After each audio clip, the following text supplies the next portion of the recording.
The NEXO has two battery systems, the larger one that is part of the powertrain, and a small 12-volt battery for accessories that also starts the vehicle. If the 12-volt battery has been drained for some reason and you can't start your NEXO, you can jump-start the vehicle from its larger battery. Press the 12-volt battery reset switch on the panel to the left side of the steering wheel.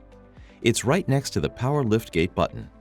You have 15 seconds to start your NEXO. If you wait too long, just press the switch again. Be sure to drive the vehicle for 30 minutes or let it sit in the ready mode in an open space for the same amount of time. That will allow the 12-volt battery to safely charge. When the time's up, you're all set and ready to be on your way.